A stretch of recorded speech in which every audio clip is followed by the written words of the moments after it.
Bienvenue à ce podcast du samedi. Le sujet va en être sa part de responsabilité. Et si reconnaître ses torts ne voulait pas dire excuser l'inexcusable, et si on pouvait dire ouais, j'étais pas parfaite, sans jamais justifier ce qu'on a subi. Aujourd'hui, je vais aborder un sujet qui reste très délicat s'il est mal compris et qui peut devenir dangereux s'il est mal interprété. Quand on parle de relations toxiques, il y a souvent deux façons de penser. La première, c'est tu une victime, tu étais pour rien, t'as juste subi. Et puis on a l'autre qui est plutôt hey, te connaissant avec ton caractère et ta personnalité, c'est sûr qu'il s'est passé de quoi pour déclencher ce qui s'est passé. Mais la vérité est tout autre. C'est bien plus nuancé que ça. Et aujourd'hui, je comprends bien mieux cette nuance. Maintenant, je peux vous parler de ma part de responsabilité sans jamais minimiser ce que j'ai vécu. Dans cette relation, j'étais loin d'être parfaite. J'étais toute jeune, j'avais 23 ans, j'avais une forte personnalité, un méchant petit caractère qui venait avec.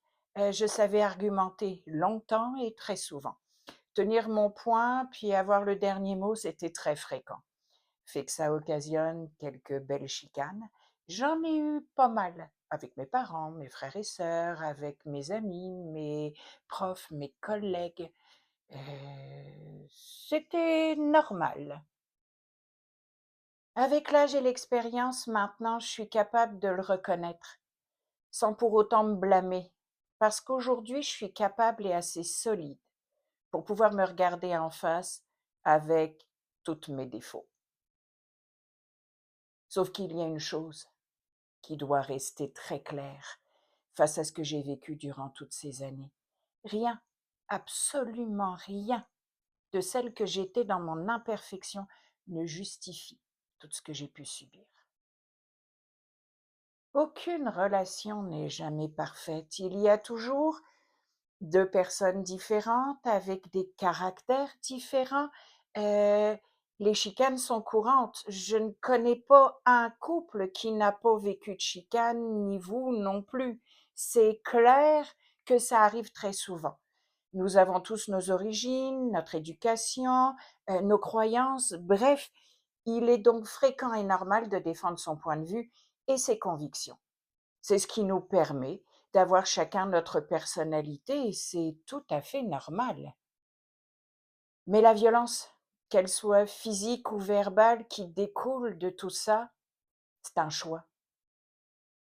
Si tu décides de rester avec la personne, c'est parce que tu es prêt à accepter ses fameux défauts, son caractère, ses points de vue, tout en acceptant de défendre les tiens. Le choix de la violence ne m'appartenait pas. J'avais rien demandé là-dessus. Je voulais juste défendre mes points de vue. Pendant très longtemps après la reprise de ma liberté et ma reconstruction, j'ai eu peur de dire que j'avais ma part de responsabilité, que j'avais moi aussi mes torts. On est deux dans un couple. Je pensais surtout que ça allait invalider complètement ce que j'avais vécu. Presque comme si j'étais responsable, comme si reconnaître mes défauts allait donner raison à l'autre. Mais en réalité, c'est tout le contraire.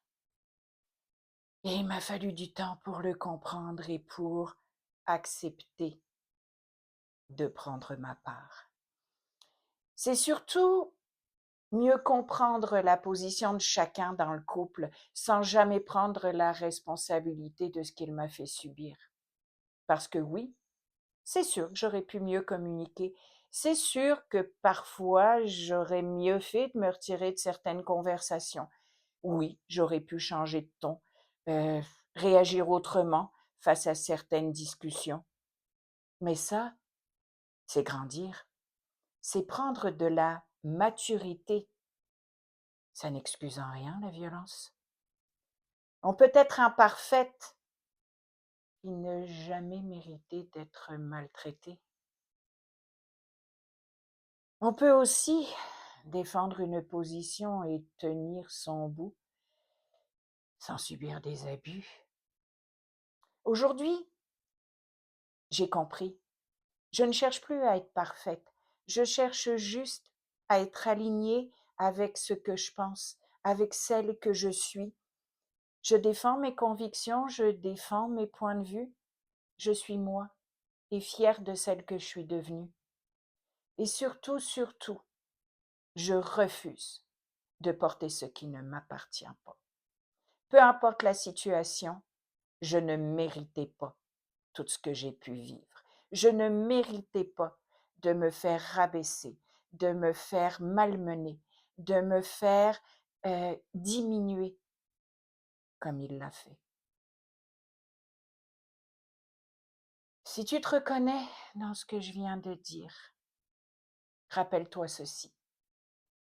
Ta part de responsabilité, ce n'est pas une condamnation.